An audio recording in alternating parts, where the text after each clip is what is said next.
الحمد لله نحمده ونستعينه ونستغفره ونؤمن به ونتوكل عليه ونعوذ بالله من شرور أنفسنا ومن سيئات أعمالنا من يهده الله فلا مضل له ومن يضلله فلا هادي له ونشهد أن لا إله إلا الله وحده لا شريك له ونشهد أن سيدنا ونبينا ومولانا محمدًا عبده ورسوله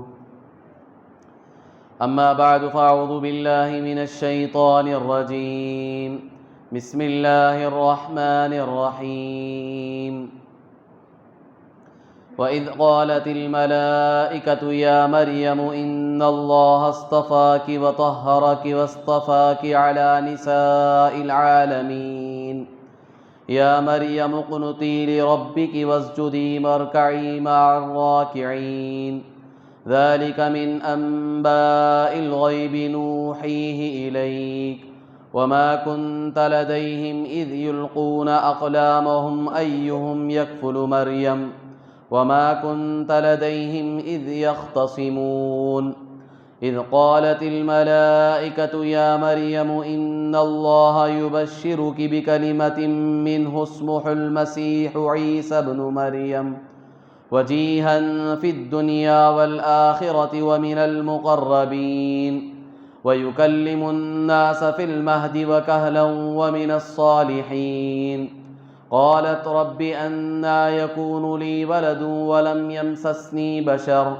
قال كذلك الله يخلق ما يشاء إذا قضى أمرا فإنما يقول له كن فيكون ويعلمه الكتاب والحكمة والتوراة والإنجيل ورسولا إلى بني إسرائيل أني قد جئتكم بآية من ربكم أني أخلق لكم من الطين كهيئة الطير فأنفخ فيه فيكون طيرا بإذن الله وأبرئ الأكمه والأبرص وأحيي الموتى بإذن الله وأنبئكم بما تأكلون وما تدخرون في بيوتكم إن في ذلك لآية لكم إن كنتم مؤمنين ومصدقا لما بين يدي من التوراة ولأحل لكم بعض الذي حرم عليكم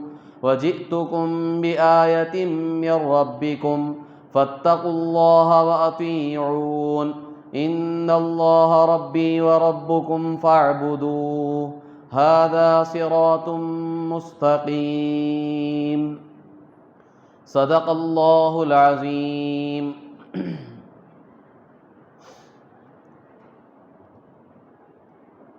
آج سورہ آل عمران کی آیت نمبر 42 تا 51 کی تفسیر ہوگی انشاءاللہ۔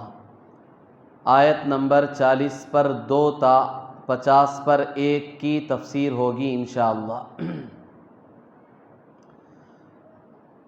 ان آیتوں کا ترجمہ یہ ہے، اللہ تبارک و تعالیٰ ارشاد فرماتے ہیں، یاد کرو اس وقت کو جس وقت فرشتے یعنی جبرائیل علیہ السلام نے کہا، اے مریم یقیناً اللہ تبارک و تعالیٰ نے آپ کو منتخب فرمایا ہے، پسند کیا ہے، اور آپ کو اللہ تعالیٰ نے پاک کیا ہے، اور آپ کو دنیا بھر کی ساری عورتوں پر منتخب فرمایا ہے، برگزیدہ بنایا ہے۔ اے مریم تم اپنے رب کی اطاعت کرو اور سجدہ کرو اور رکوع کرنے والوں کے ساتھ رکوع کرو۔ اے نبی جی یہ غیب کی خبریں ہیں، ہم آپ کی طرف وحی کر رہے ہیں، اور آپ اس وقت ان کے پاس موجود نہیں تھے جس وقت کہ یہ لوگ اپنے قلموں کو ڈال رہے تھے کہ ان میں سے کون بی بی مریم کی کفالت کرے گا، تربیت کرے گا۔ اے نبی جی آپ اس وقت بھی ان کے پاس موجود نہیں تھے جب یہ لوگ جھگڑ رہے تھے۔ یاد کرو اس وقت کو جس وقت فرشتے یعنی جبرائیل نے کہا، اے مریم یقیناً اللہ تبارک و تعالیٰ تمہیں خوشخبری سناتا ہے، اپنی طرف سے ایک کلمے کی جس کا نام مسیح عیسیٰ ابن مریم ہوگا۔ وہ مرتبے والے ہوں گے دنیا اور آخرت میں، اور مقربین میں سے ہوں گے، اور لوگوں سے وہ بات کریں گے گہوارے میں اور ادھیڑ عمر میں، اور وہ نیکوکاروں میں سے ہوں گے۔ بی بی مریم نے فرشتے سے پوچھا اپنے رب کو خطاب کرتے ہوئے، اے میرے پروردگار، مجھے کیسے اولاد ہوگی حالانکہ مجھے کسی بشر نے چھوا تک نہیں ہے؟ تو فرشتے نے کہا، اسی طرح اللہ تبارک و تعالیٰ پیدا کرتا ہے جو وہ چاہتا ہے۔ جب اللہ تبارک و تعالیٰ کسی چیز کا فیصلہ کرتے ہیں تو وہ اس چیز سے کہتے ہیں کن ہو جا، فیکون، تو وہ ہو جاتی ہے۔ اور اللہ تبارک و تعالیٰ کہتے ہیں کہ ہم اس بچے کو کتاب کا علم دیں گے، حکمت کا علم دیں گے، تورات اور انجیل کا علم دیں گے، اور اسے بنی اسرائیل کی طرف رسول بنا کر بھیجیں گے۔ عیسیٰ علیہ السلام نے کہا، یقیناً میں تمہارے پاس تمہارے رب کی طرف سے نشانی لے کر آیا ہوں۔ ان میں سے ایک نشانی یہ ہے کہ میں تمہارے سامنے مٹی سے پرندے جیسی صورت بناؤں گا، پھر اس میں پھونک ماروں گا تو وہ پرندہ ہو جائے گا اللہ کے حکم سے، اور میں مادر ذات اندھے کو اچھا کروں گا، اور برس کوڑ کی بیماری والے کو بھی اچھا کروں گا، اور اللہ ہی کے حکم سے میں مردوں کو زندہ کروں گا۔ اور اسی طرح میں تمہیں بتلاؤں گا اس چیز کے بارے میں جسے تم کھا کر آئے ہو، اور ان چیزوں کے بارے میں جو تم اپنے گھروں میں جمع کر رہے ہو۔ یقیناً اس میں تمہارے لیے بڑی نشانی ہے اگر تم ایمان رکھتے ہو۔ اور اسی طرح میں تصدیق کرنے والا ہوں اس کتاب کی جو مجھ سے پہلے اللہ تبارک و تعالیٰ نے تورات اتاری، اور میں تمہارے لیے بعض وہ چیزیں حلال کروں گا جو تمہارے اوپر حرام کی گئی تھی۔ اسی طرح میں تمہارے پاس تمہارے رب کی جانب سے نشانی لے کر آیا ہوں، لہٰذا تم اللہ سے ڈرو اور میری اطاعت کرو۔ یقیناً اللہ تبارک و تعالیٰ میرا اور تمہارا رب ہے، لہٰذا اسی کی عبادت کرو، یہ سیدھا راستہ ہے۔ بزرگان محترم، معزز خواتین اسلام،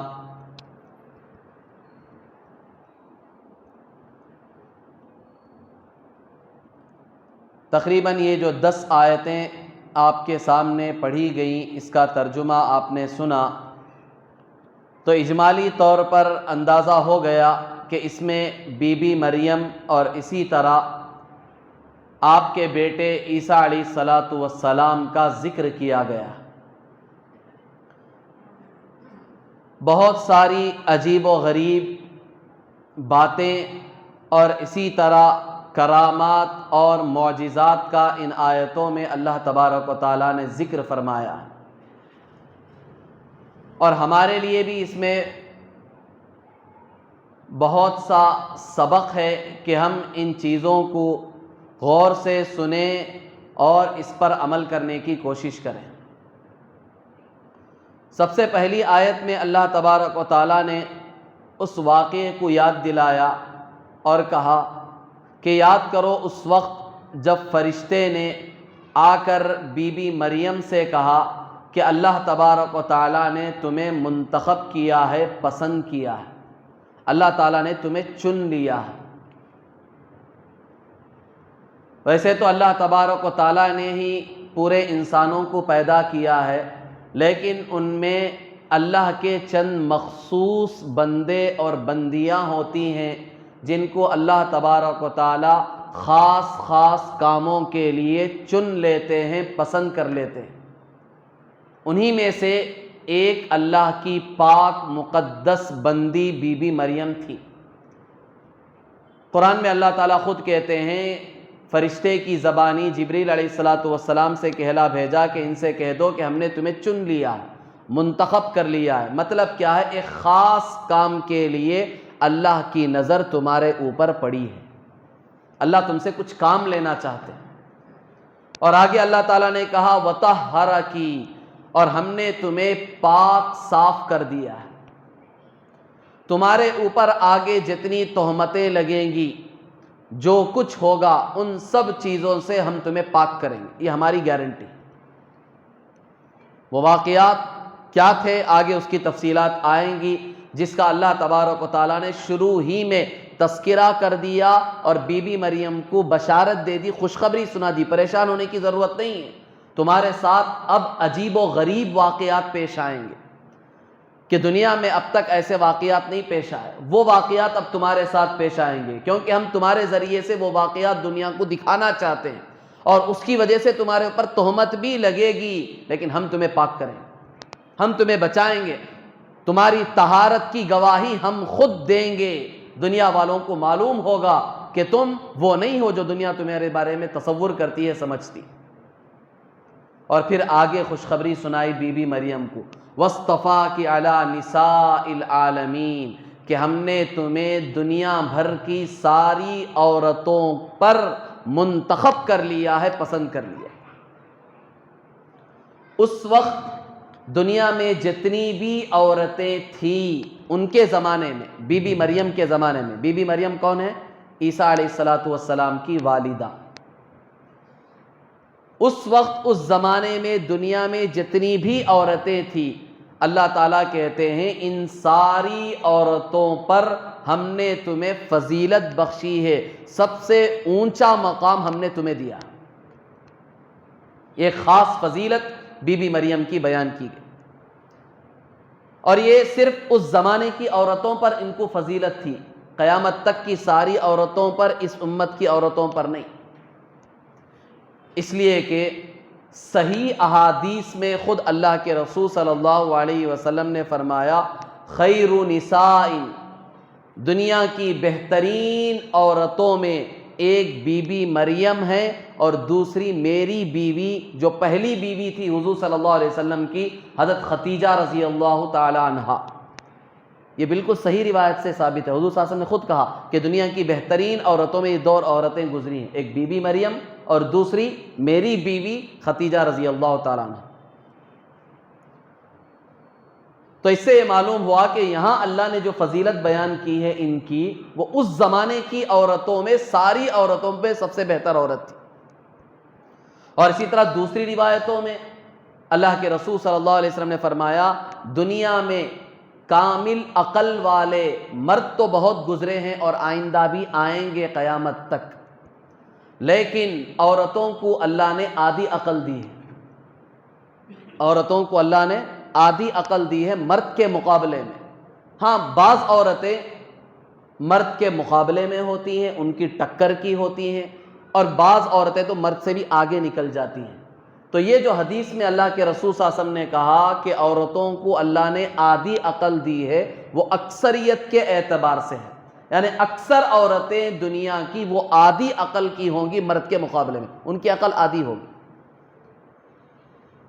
تو اس کا یہ مطلب نہیں ہے کہ دنیا کی ساری عورتیں آدھی عقل والی ہیں، بہت ساری عورتیں آپ کو ایسی ملیں گی جو یا تو مرد کے مقابلے کی ہوں گی یا ان سے بھی آگے ہوں گی۔ تو حدیث میں اللہ کے رسول صلی اللہ علیہ وسلم نے فرمایا، دنیا میں 4 عورتیں کامل گزری ہیں، ان میں ایک بی بی مریم عیسیٰ علیہ السلام کی والدہ، یہی عورت، دوسری فرعون کی بیوی آسیہ جو مسلمان تھی، مسلمان ہو گئی تھی، اور تیسری عورت حضرت خدیجہ رضی اللہ تعالی عنہا، اور چوتھی عورت حضرت عائشہ رضی اللہ تعالی عنہا۔ یہ 4 عورتوں کے بارے میں حدیث میں آیا ہے کہ یہ کامل عورتیں دنیا میں گزری ہیں۔ اور ایک روایت میں حضور صلی اللہ علیہ وسلم نے فرمایا، دنیا کی ساری عورتوں پر میری بیوی عائشہ کو ایسی فضیلت حاصل ہے جیسے کہ سرید کو سارے کھانوں پر فضیلت حاصل ہے۔ یہ مثال دے کے سمجھا اللہ کے رسول صلی اللہ علیہ وسلم۔ سرید کہتے ہیں ایک کھانا جو عرب بڑے پسند سے کھایا کرتے تھے، آج بہت سے لوگ پکاتے ہیں، استعمال کرتے ہیں۔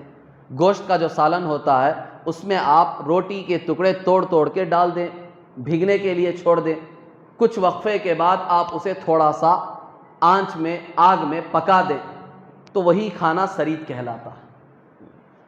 یہ بہت ثقیل غذا ہوتی ہے، آپ تھوڑا کھائیں آپ کا پیٹ بھر جائے گا۔ اللہ کے رسول صلی اللہ علیہ وسلم نے فرمایا، سارے کھانوں میں سب سے زیادہ فضیلت سرید کو ہے۔ یہ حضور صلی اللہ علیہ وسلم کی حدیث ہے۔ تو اسی طرح جس طرح سارے کھانوں پر سرید کو فضیلت حاصل ہے، تمام عورتوں پر میری بیوی عائشہ کو فضیلت حاصل ہے۔ اور ایک روایت میں حضور صلی اللہ علیہ وسلم نے فرمایا سیدۃ نساء اہل الجنہ فاطمہ رضی اللہ تعالی عنہا، جنت کی ساری عورتوں کی سردار میری لخت جگر نور نظر فاطمہ رضی اللہ تعالی عنہا ہوگی۔ تو یہ جو بات بتائی گئی ہے کہ بی بی مریم کو دنیا کی ساری عورتوں پر فضیلت دی گئی، وہ اس زمانے کی عورتوں کے اعتبار سے ہے، ورنہ احادیث میں حضور صلی اللہ علیہ وسلم نے الگ الگ اعتبار سے الگ الگ عورتوں کو فضیلت دی ہے اور ان کی فضیلت اور مقام کو حضور صلی اللہ علیہ وسلم نے بتایا۔ بہرحال اللہ تبارک و تعالیٰ نے ان کو خوشخبری سنائی اور ان کا مقام اور مرتبہ بتایا۔ اس کے بعد آگے کی آیت میں فرمایا اے بی بی مریم، جب اللہ نے تمہیں اتنا اونچا مقام دیا ہے تو اب تمہیں چاہیے کہ تم اپنے رب کی خوب اطاعت کرو۔ یا مریم اقنتی لربک، اپنے رب کی خوب اطاعت کرو، واسجدی اور سجدہ کرو، وارکعی مع الراکعین اور رکوع کرو رکوع کرنے والوں کے ساتھ۔ اب یہاں سجدہ کرنے کا جو حکم دیا اس کا کیا مطلب ہے؟ بعض مفسرین کہتے ہیں سجدے سے مراد نماز ہے، نماز کی خوب پابندی کا۔ ایسے نہیں کہ نماز نہیں پڑھتی تھی وہ، کہ اب تمہارا مقام اونچا ہو چکا ہے تو اب تمہیں عبادت میں کثرت کرنی چاہیے، اب عبادت اور زیادہ کرنی چاہیے تمہاری، کیونکہ آدمی کا جب مقام مرتبہ بڑھ جاتا ہے تو اسے چاہیے کہ اللہ کی اطاعت میں بھی اپنے آپ کو خوب تھکائے، جس طرح حضور صلی اللہ علیہ وسلم کے بارے میں خود آتا ہے، آپ علیہ الصلوۃ والسلام پوری رات کھڑے ہو کر ایسے نماز پڑھتے تھے کہ آپ کے پیر مبارک جو ہے پھول گئے تھے، ورم آ گئے تھے، صحابہ کو ترس آتا تھا آپ اپنے آپ کو اتنا مشقت میں کیوں ڈال رہے ہیں؟ یہ کیوں تھا؟ کیونکہ اللہ نے آپ کو وہ مقام دیا تھا، تو اللہ کے رسول صلی اللہ علیہ وسلم بھی اپنے آپ کو اتنا تھکاتے تھے عبادت میں، تو حکم دیا کہ اب تم نماز پڑھو، خوب کثرت سے نماز پڑھو اور رکوع کرو رکوع کرنے والوں کے ساتھ۔ یہاں مفسرین نے ایک نقطہ لکھا ہے کہ یہاں بی بی مریم کو یہ جو حکم دیا رکوع کرو رکوع کرنے والوں کے ساتھ، اس میں ایک باریک اشارہ ہے کہ عام طور پر رکوع میں لوگ کوتاہی کرتے ہیں، رکوع ڈھنگ سے نہیں کرتے۔ سجدہ تو لوگ کرتے ہیں، سجدہ پورا جاتے ہیں، زمین پہ سر لگتا ہے پھر اٹھاتے ہیں، لیکن رکوع عام طور پر جو لوگ کرتے ہیں، رکوع کا طریقہ جو ہے وہ کس طرح، آپ یوں کھڑے ہیں، یہ ہے قیام۔ رکوع میں کیا ہوتا ہے، بالکل آپ کا آدھا حصہ یوں جھکنا چاہیے، یہ ہے آپ کی کمر، یہ ہے آپ کا سر، یہ دیکھو یہ آپ کی کمر ہے، یہ آپ کا سر بالکل لیول ہونا چاہیے، یہ ہے رکوع کا صحیح طریقہ۔ نیچے کا حصہ تو ایسے ہی کھڑا رہے گا، یہ کمر سے لے کر سر کا حصہ بالکل لیول ہو جانا چاہیے، یہ ہے مردوں کے رکوع کا طریقہ۔ یہ رکوع میں عام طور پر کوتاہی ہوتی ہے، لوگ رکوع ٹھیک سے کرتے ہیں، یوں کھڑے ہیں، یوں جھکے، یوں اٹھ گئے۔ ہاں کسی کو عذر ہے، پیٹھ میں شدید تکلیف ہے یا بوڑھا ہو چکا ہے، معذور ہے، جھک نہیں سکتا، اس کے لیے تو شریعت رخصت دے رہی ہے، اور جسے عذر نہیں ہے، صحت مند ہے، تو اسے رکوع بالکل صحیح طریقے سے کرنا چاہیے۔ تو اس میں ایک اشارہ ہے، بعض مفسرین نے لکھا ہے سجدے میں یہ نہیں کہا سجدہ کرو سجدہ کرنے والوں کے ساتھ، لیکن رکوع میں یہ لفظ استعمال کیا وارکعی مع الراکعین، رکوع کرو رکوع کرنے والوں کے ساتھ، تو یہ ایک اشارہ تھا اس میں کہ رکوع لوگ ٹھیک سے نہیں کرتے، اس لیے رکوع ٹھیک سے ادا کرنا چاہیے۔ اس کے بعد آیت میں اللہ تبارک و تعالیٰ نے بڑا عجیب و غریب مسئلہ اس امت کے لیے خاص طور پر بیان فرما دیا اور ہمارے عقیدے کو درست کر دیا۔ اللہ نے بہت نازک مسئلہ ہے، ذرا غور سے سنیں۔ اللہ تبارک و تعالیٰ کہتے ہیں کہ یہ جو واقعات میں تمہارے سامنے بیان کر رہا ہوں، اس سے پہلے زکریا علیہ السلام کا، ان کے بیٹے یحییٰ علیہ السلام کا، اب یہ واقعہ بی بی مریم کا، یہ جو واقعات اے محمد صلی اللہ علیہ وسلم ہم آپ کے سامنے یہ بیان کر رہے ہیں، یہ غیب کی خبروں میں سے ہیں، یہ پردے میں چھپی ہوئی چیزیں تھیں، آپ کو اس کا علم نہیں تھا، آپ کو معلوم نہیں تھا۔ یہ قرآن کی آیت صاف کہہ رہی ہے ذالک من انباء الغیب، قرآن کہتا ہے یہ واقعات غیب کی خبروں میں سے ہیں، نوحیہ الیک، اے نبی جی ہم آپ کی طرف وحی کر رہے ہیں، ہم آپ کو بتا رہے ہیں تو آپ کو معلوم ہوا، اگر ہم نہ بتاتے تو آپ کو معلوم نہیں ہوتا۔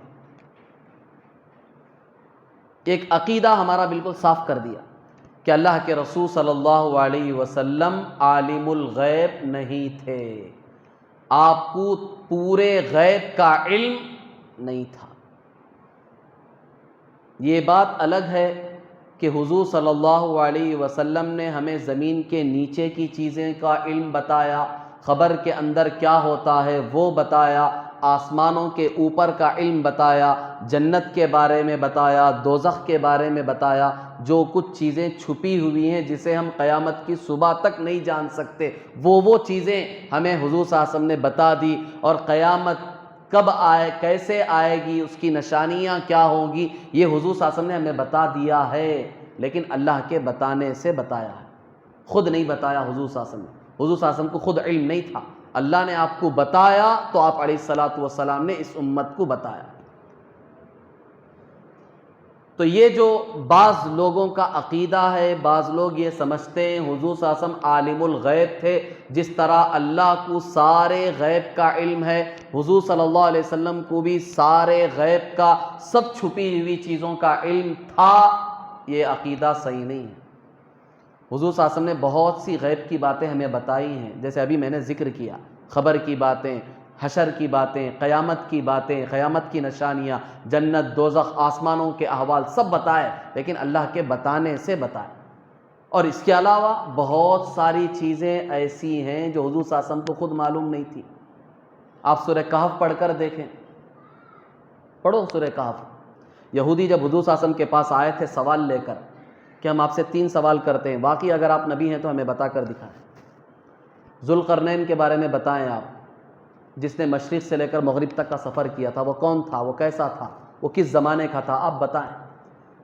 روح کے بارے میں سوال کیا تھا، جنت کی پہلی غذا کے بارے میں سوال کیا تھا، بعض تفسیروں میں دوسرے الگ 3 سوالات ہیں۔ تو حضور صلی اللہ علیہ وسلم نے کیا کہا، میں تمہیں کل بتاؤں گا، اور حضور صلی اللہ علیہ وسلم انشاءاللہ نہیں کہہ سکے، بھول گئے، اللہ نے بھلا دیا۔ اب کل حضور صلی اللہ علیہ وسلم نے جو کہا کل بتاؤں گا، کیوں کہا؟ حضور صلی اللہ علیہ وسلم کو اطمینان تھا اللہ وحی کے ذریعے سے، جبرائیل کے ذریعے سے بتائیں گے، میں لوگوں کو کل بتاؤں گا، لیکن انشاءاللہ نہیں کہہ سکے حضور صلی اللہ علیہ وسلم۔ تو اللہ نے بھی اس انشاءاللہ نہ کہنے کی وجہ سے 15 دن تک وحی بند ہو گئی تھی، جبرائیل آئے نہیں۔ اب لوگوں کے یہاں سے تانے شروع ہوئے، حضور صلی اللہ علیہ وسلم کو برا بھلا کہنا شروع کیا کہ تمہارے رب نے تمہیں چھوڑ دیا، تمہیں کچھ پتہ نہیں ہے، تم نبی نہیں ہو، فلاں فلاں۔ 15 دن تک حضور صلی اللہ علیہ وسلم پریشان۔ سورہ کہف میں ہے، یہ پڑھو، یہ ادھر ادھر کی باتیں نہیں ہانک رہا ہوں۔ اگر حضور صلی اللہ علیہ وسلم کو غیب کا علم تھا تو 15 دن تک یہ انتظار کیوں تھا؟ پھر اللہ نے آیت اتاری، اے نبی جی جب بھی آپ کسی چیز کے بارے میں کسی کو کہنا چاہیں تو ساتھ میں انشاءاللہ کہہ لیا کرو کہ اگر اللہ چاہے تو، یہ لفظ استعمال کرو۔ یہ حقیقت میں حضور صلی اللہ علیہ وسلم کی تعلیم، حضور صلی اللہ علیہ وسلم کے لیے تعلیم نہیں تھی، پوری امت کے لیے تعلیم تھی، ہمارے لیے۔ کب بھی کوئی بھی کام ہم کرنا چاہیں یا کرنے کا ارادہ کریں تو ساتھ میں کیا کہہ لیں؟ انشاءاللہ۔ جیب میں پیسے ہیں اس پہ بھروسہ نہیں، ٹھیک ہے میں کل تمہیں لا کر دے دوں گا، نہیں، کوئی گارنٹی۔ کل تمہارا ایکسیڈنٹ ہو گیا تو کیا کرو گے؟ چور پیسے چرا لے گا تو کیا کرو گے؟ نہیں۔ سارے اسباب تمہارے پاس موجود ہوں تب بھی تمہیں ساتھ میں یہ کہنا ہے انشاءاللہ، اگر اللہ چاہے تو۔ بہرحال یہ ایک بہت لمبی بحث ہے علم غیب کی، میں وہاں نہیں جا رہا، صرف اشارہ بتا رہا تھا میں۔ تو اللہ تعالیٰ نے اس آیت میں صاف کہہ دیا، اے میرے محبوب یہ جو واقعات میں تمہارے سامنے ابھی بیان کر رہا ہوں یہ غیب کی خبریں ہیں، آپ کو معلوم نہیں تھی اس سے پہلے۔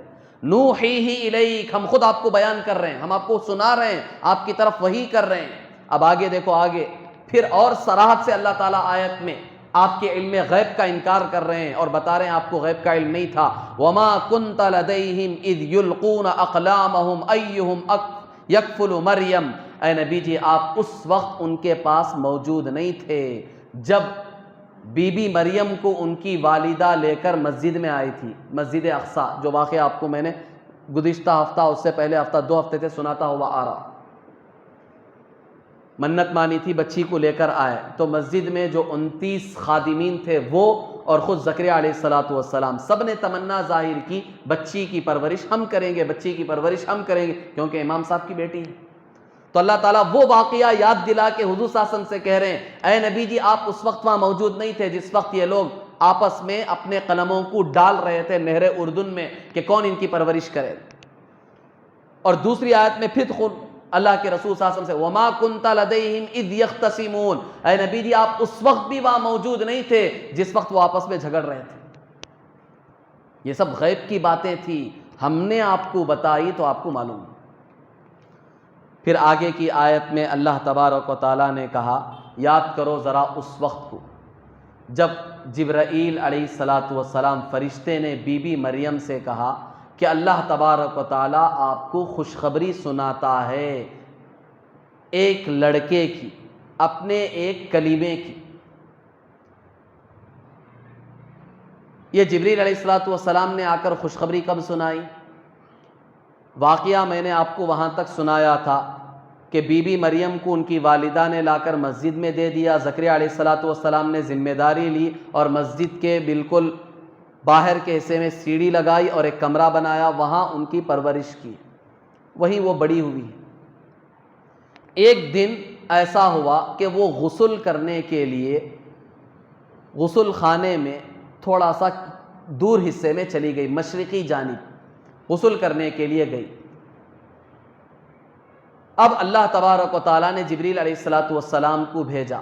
جبریل علیہ السلام انسانی شکل میں اچانک ان کے سامنے آ گئے. اب یہ غسل کرنے کے لیے گئی ہیں، اچانک انسان سامنے آ گیا. وہ تو بالکل پاک باز تھی، وہ بی بی مریم پریشان ہو گئی. فوراً ان کی زبان سے جملے نکلے، قالت انی اعوذ بالرحمن منک ان کنت تقیا. بی بی مریم نے کہا میں تجھ سے اللہ کی پناہ چاہتی ہوں، اگر تو متقی ہے تو یہاں سے چلا جا. کیا کر رہا ہے تو میرے قریب کیوں آ رہا ہے؟ میں نے تو آج تک غیر محرم کو دیکھا نہیں، تو کیسے آ گیا میرے سامنے؟ اس طرح اچانک آ گیا. جب بی بی مریم کی گھبراہٹ جبریل علیہ السلام نے دیکھی، فوراً پیچھے ہٹ گئے، تھوڑی دیر کے لیے پیچھے ہٹ گئے. اس کے بعد دور ہی سے انہوں نے یہ خوشخبری سنائی، اے اللہ کی بندی پریشان مت ہو، میں کوئی انسان نہیں ہوں، میں ایک فرشتہ ہوں. انی رسول اللہ، میں اللہ کا قاصد ہوں، ایک فرشتہ ہوں جو تمہارے پاس آیا ہوں خوشخبری سنانے کے لیے کہ اللہ تبارک و تعالیٰ تمہیں ابھی ایک بچہ دینے والا ہے، ایک لڑکا دینے والا ہے. اب بی بی مریم اور زیادہ پریشان ہو گئی، یہ کیا باتیں سنا رہا ہے، میری تو ابھی شادی بھی نہیں ہوئی ہے. بعض مفسرین کہتے ہیں ان کی منگنی ہوئی تھی، البتہ آل داؤد میں سے یوسف نامی ایک شخص تھا، ان سے ان کی منگنی ہوئی تھی، جو لکڑی کا کام کرتا تھا جسے ہم کارپینٹر کہتے ہیں، وہ کام ان کی صرف منگنی ہوئی تھی. اب یہ پریشان ہو گئی، یہ تو مجھے خوشخبری سنا رہا ہے، یہ اپنے آپ کو اللہ کا فرشتہ کہتا اور خوشخبری سنا رہا ہے کہ مجھے لڑکا ہوگا. مجھے لڑکا کیسے ہوگا؟ ولم یمسسنی بشر، مجھے آج تک کسی انسان نے چھوا تک نہیں ہے، مجھے لڑکا کیسے ہوگا؟ تم یہ کیا سنا رہے ہو؟ پریشان ہو گئی. تو جبریل علیہ السلام نے اطمینان دلایا، پریشان مت ہو، اللہ تعالیٰ نے اسی طرح کہا ہے مجھ سے کہ تمہیں لڑکا ہوگا. اب اللہ جو کہتے ہیں وہ کر کے بتاتے ہیں. چنانچہ جبریل علیہ السلام نے ان کے گریبان میں، دیکھو گریبان یہ حصہ کو کہتے ہیں، ان کے گریبان میں ایک پھونک ماری دور ہی سے، تو وہ حاملہ ہو گئی، حمل سے ہو گئی. اب جب یہ حاملہ ہوئی اور زیادہ پریشان ہو گئی. اب اس حال میں میں جاؤں گی تو لوگ کیا کہیں گے؟ خود نبی جو ہیں زکریا علیہ السلام، ان سے میں کیا کہوں گی؟ پریشانی تو ہوتی ہے، اچانک غسل کرنے کے لیے گئی، اب حاملہ ہو کر آئیں گی تو لوگ کیا کہیں گے؟ تو اس لیے فوراً وہاں سے بھاگی، جنگل کی طرف بھاگی پریشان ہو کر. یہ جو میں باتیں بتا رہا ہوں 16ویں پارے میں سورہ مریم جو بالکل شروع ہو رہی ہے، وہاں یہ تفصیلات موجود ہیں. آپ کھول کر پڑھیں، ترجمے ہی سے آپ کو یہ تفصیلات مل جائیں گی. تو جب وہاں گئی ہیں پریشان ہو کر، تو اللہ تعالیٰ نے پھر جبریل علیہ السلام کو بھیجا. پھر انسانی شکل میں آیا، لیکن اب سامنے نہیں آیا، اب تھوڑا دور ہی سے کھڑے ہو کر آواز دی. تو بی بی مریم پہچان لی کہ یہ وہی فرشتہ ہے جس کی آواز میں نے وہاں سنی تھی. اب تھوڑا سا اطمینان ہو گیا. تو جبریل علیہ السلام نے کہا کہ دیکھو اللہ تعالیٰ نے تمہارے لیے اب اس وقت ایک پانی کا چشمہ جاری کیا ہے، اور یہ کھجور کا درخت ہے، تم اس کی ٹہنیاں پکڑ کر یوں حرکت دو، کھجور گریں گے، اسے کھاؤ، پانی پیو آرام سے، اللہ تبارک و تعالیٰ جو چاہ رہے ہیں وہ ہو کر رہے گا، کوئی پریشان ہونے کی ضرورت نہیں. تو بی بی مریم اس وقت انہوں نے یہ تمنا کی کاش کہ میں مر گئی ہوتی تو کتنا اچھا ہوتا۔ آدمی جب انتہا درجے کی پریشانی کے عالم میں ہوتا ہے تو بعض مرتبہ اس کی زبان سے کلمات نکل جاتے ہیں۔ وہ تو ایک پاک باز عورت تھی، اگرچہ کہ اللہ تبارک و تعالیٰ کی قدرت کا مظاہرہ ہو رہا تھا، لیکن ایک صنف نازک ایک عورت، ایک غیر شادی شدہ عورت، اور اس کے ساتھ اچانک فوراً پے در پے مسلسل یہ واقعات پیش آ رہے ہیں تو پریشان ہوگی، لیکن تسلی دی گئی بی بی مریم کو کہ آپ پریشان نہ ہو، چنانچہ آپ یہ کھاتے رہیں، پانی پیتے رہیں، اللہ تعالیٰ نے جو فیصلہ کیا ہے وہ ہو کر رہے گا۔ چنانچہ عیسیٰ علیہ السلام کی پیدائش ہوئی وہی جنگل میں۔ اب یہ بچے کو لی انہوں نے اور پریشان ہوئی کہ اب یہ بچے کو لے کر میں جاؤں کیسے اپنے گھر اور اپنے علاقے میں، لوگ کیا کہیں گے؟ تو پھر اللہ تبارک و تعالیٰ نے فرشتے کے ذریعے سے یہ وحی بھیجی کہ اب بچے کو لے کر آپ اطمینان سے جائیں، جب تم سے کسی آدمی کی ملاقات ہو وہ تم سے پوچھے کہ یہ کیا ہے، کس بچے کو لے کر آئے ہو، تم یوں اشارہ بتا دینا کہ آج میرا بات کرنے کا روزہ ہے، آج میں بات نہیں کروں گی۔ اس زمانے میں بات کرنے کے بھی روزے تھے کہ آدمی صبح سے شام تک کسی سے بات نہیں کرتا تھا، صرف اللہ کا ذکر، اللہ کا ذکر، اللہ کا ذکر۔ اس طرح کے روزے بھی اس شریعت میں تھے۔ تو قرآن خود نقل کرتا ہے کہ تم کہہ دو لوگوں سے کہ آج میرا بات کرنے کا روزہ ہے۔ جب وہ زیادہ تمہارے اوپر اصرار کریں کہ اس بچے کے بارے میں بتاؤ یہ کون ہے، کہاں سے آیا ہے، تو تم بچے کی طرف اشارہ کر دینا، ہم بات کا معاملہ خود ان کو دکھائیں گے۔ چنانچہ تھوڑی سی ہمت ہوئی اور بچے کو لے کر نکلی، راستے میں لوگ ملے، یہ تانے شروع کر دیے کہ تمہارے والد صاحب تو مسجد کے امام تھے، بڑے متقی پرہیزگار تھے، تمہاری والدہ بھی بڑی متقیہ پرہیزگار تھی، اب تم نے یہ کیا غلط کام کر دیا، بچے کہاں سے لے کر آئے، تم نے غلط کام کیا ہے، یہ غلط بچہ ہے، کہاں سے لے کر آ گئے؟ تو اللہ تبارک و تعالیٰ کی وحی کے مطابق انہوں نے اشارہ کیا کہ میں آج بات کرنے کا روزے سے ہوں، اگر تمہیں کوئی سوال کرنا ہے تو اس بچے سے پوچھ لو، یہ بتائے گا۔ تو قرآن نقل کرتا ہے، لوگوں نے پوچھا کیف نکلم من کان فی المہد صبیا، یہ سورہ مریم میں قرآن نقل کرتا ہے، گفتگو کو پوری تفصیل موجود ہے کہ لوگوں نے پوچھا کہ ہم کیسے بات کریں اس بچے سے جو ابھی گہوارے میں، ابھی گود میں ہے تمہارے، یہ بچہ تھوڑی بات کرے گا، گود کا بچہ کہاں سے بات کرتا ہے، ابھی تو پیدا ہوا ہے، یہ گود کا بچہ، یہ کہاں سے گفتگو کر سکے گا؟ تو جو عیسیٰ علیہ السلام گود میں تھے انہوں نے خود بولنا شروع کیا۔ یہ عیسیٰ علیہ السلام کا معجزہ تھا۔ قال انی عبد اللہ، سب سے پہلا جملہ کہا کہ میں اللہ کا بندہ ہوں، آگے چل کر تم مجھے خود خدا مت بنا دینا، خدا کا بیٹا مت بنا دینا، خدا کے 3 حصوں میں سے ایک حصہ مجھے مت بنا دینا۔ یہ گواہی دی کہ میں اللہ کا بندہ ہوں، انی عبداللہ آتانی الکتاب وجعلنی نبیا وجعلنی مبارکا اینما کنت واوصانی بالصلاۃ والزکاۃ ما دمت حیا۔ پوری تفصیل گفتگو کی قرآن نقل کرتا ہے۔ عیسیٰ علیہ السلام نے گواہی دی میں اللہ کا بندہ ہوں، اللہ نے مجھے کتاب دے کر بھیجا ہے، میں اللہ کا رسول ہوں، تمہاری طرف آیا ہوں اس کی نشانی لے کر، فلاں فلاں پوری تفصیلات عیسیٰ علیہ السلام نے لوگوں کے سامنے بتائی۔ تو عیسیٰ علیہ السلام نے بچپن میں گود میں گفتگو کی ہے، بات کی ہے، یہ عیسیٰ علیہ السلام کا بھی معجزہ تھا۔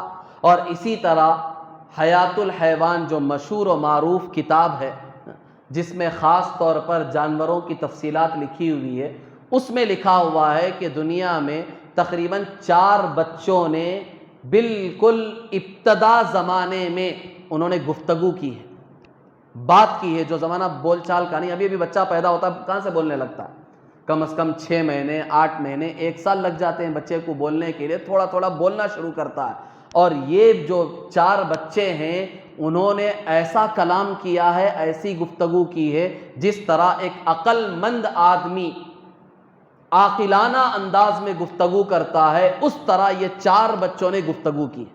یہ حیات الحیوان میں لکھا ہے، اس کے علاوہ بھی بچے ہو سکتے ہیں، وہ اللہ بہتر جانتا۔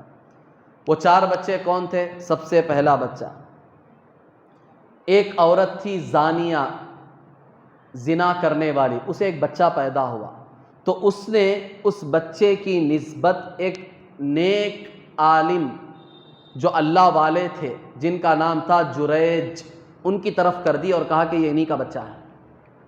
یہ تھی زانیہ، غلط کاری سے اسے بچہ ہوا تھا۔ جب لوگوں نے پوچھا کہ یہ بچہ کس کا ہے، اس کا باپ کون ہے، تو اس نے اس کی نسبت اس عالم کی طرف، اس اللہ والے کی طرف کر دی کہ یہ جریج رحمۃ اللہ علیہ کا بچہ ہے۔ اللہ تعالیٰ نے ان کی مدد فرمائی، اور جریج رحمۃ اللہ علیہ نے خود بچے کو اشارہ کیا کہ تو گواہی دے کہ تو کس کا بچہ ہے۔ یہ اللہ تعالیٰ کا معاملہ اپنے بعض خاص بندوں کے ساتھ خاص وقت میں ہوتا ہے، کرامات کے قبیل سے۔ تو وہ بچہ خود اس نے اپنی زبان سے کہا، چھوٹا سا گود کا بچہ ہے، اس نے خود کہا کہ میں فلاں چرواہے کا بچہ ہوں، میرا باپ چرواہا ہے، بکریاں چرانے والا جو جنگل میں، اس کا میں بیٹا ہوں۔ یہ عورت اس سے زنا کر کے آئی ہے، اس سے میں پیدا ہوا ہوں، میرے باپ یہ نہیں ہے۔ تو کلیئرٹی ہو گئی، بالکل صفائی ہو گئی کہ عورت جھوٹ بول رہی۔ دوسرا بچہ فرعون کی جو بیٹی تھی، یہ آسیہ جو فرعون کی بیوی تھی، جو بعد میں مسلمان ہوئی تھی، ان سے کوئی اولاد نہیں تھی فرعون کو، فرعون کی دوسری بیویاں بھی تھی، ان سے ایک جو بیٹی تھی فرعون کی، وہ بیٹی کی ایک خادمہ تھی، خدمت کرنے والی۔ اس خادمہ کی ایک بچی تھی، اس بچی کو کفر سے روکا تھا ایک بچے نے، اسے ڈرایا تھا کہ کفر سے باز آ جاؤ۔ تو یہ دوسرا بچہ تھا جس نے بچپن میں اس حالت میں گفتگو کی تھی جس حالت میں جس وقت کوئی بچہ گفتگو نہیں کرتا، یہ دوسرا بچہ وہ تھا۔ اور تیسرا بچہ یوسف علیہ السلام پر جب تہمت لگی تھی، زلیخا جو حاکم مصر کی بیوی تھی، یوسف علیہ السلام کے حسن پر فدا ہو گئی تھی، 7 کمروں میں تالے ڈال کر ان کو اندر بلایا اور ان سے غلط کام کرنے کا ارادہ کیا۔ یوسف علیہ السلام نے خدا کو پکارا اور جو بھاگے ہیں، 7 دروازے کھلے ہیں، تالے ٹوٹے، دروازے کھلتے گئے۔ 7واں دروازہ جب کھلا ہے، یوسف علیہ السلام یوں باہر نکلے، سامنے سے وہ زلیخا کے شوہر آ گئے، اب پیچھے سے زلیخا آ رہی، بھگاتے۔ اب پریشان شوہر جو حاکم مصر تھا کہ میری بیوی اندر ہے اور یوسف علیہ السلام اندر ہے۔ اس وقت تک تو ان کی نبوت ظاہر نہیں ہوئی تھی یوسف علیہ السلام کی۔ اب پریشان ہو گیا تو بیوی نے فوراً تہمت لگا دی کہ دیکھو یہ مجھے اندر لے گئے تھے غلط کام کرنے کے لیے، یوسف علیہ السلام پر تہمت لگا دی۔ اب وہ بادشاہ تھا، بیگم کی بات ہی تو سنے گا، تھوڑی اس نوجوان کی بات سنے گا، یوسف علیہ السلام کی، وہ تو اس وقت نوجوان تھے۔ تو یوسف علیہ السلام کو جیل میں ڈال دیا 7 سال کے لیے۔ سورہ یوسف میں اس کا تذکرہ ہے، پوری تفصیل وہاں موجود ہے۔ تو یوسف علیہ السلام جب جیل سے باہر آئے ہیں تو ان کی کلیئرٹی، ان کی براءت جو ظاہر ہوئی ہے، اس وقت جو رشتہ دار سب جمع ہوئے تھے دعوت میں، تو وہاں ایک بچہ گہوارے میں کھیل رہا تھا، وہ بچے نے اس وقت گواہی دی کہ یوسف علیہ السلام پاک ہیں، وہ بری ہیں، زلیخا مجرم ہے۔ اور اس بچے نے کس طرح سمجھایا؟ اس بچے نے خود کہا کہ دیکھو اگر کرتا پیچھے سے پھٹا تھا یوسف علیہ السلام کا اس وقت، تو یہ علامت ہے کہ زلیخا گنہگار تھی، یوسف علیہ السلام سچے تھے، کیونکہ یہ بھاگ رہے تھے، یہ پیچھے سے آ کر پکڑ رہی تھی، تو کرتا پیچھے سے پھٹا ہے تو یہ علامت ہے کہ زلیخا گنہگار ہے، یوسف علیہ السلام سچے ہیں۔ اگر کرتا سامنے سے پھٹا تھا یوسف علیہ السلام کا تو زلیخا سچی ہے، یوسف علیہ السلام جھوٹے ہیں، کیونکہ سامنے سے کرتا اس وقت پھٹتا ہے جب مرد کی طرف سے زیادتی ہوتی ہے۔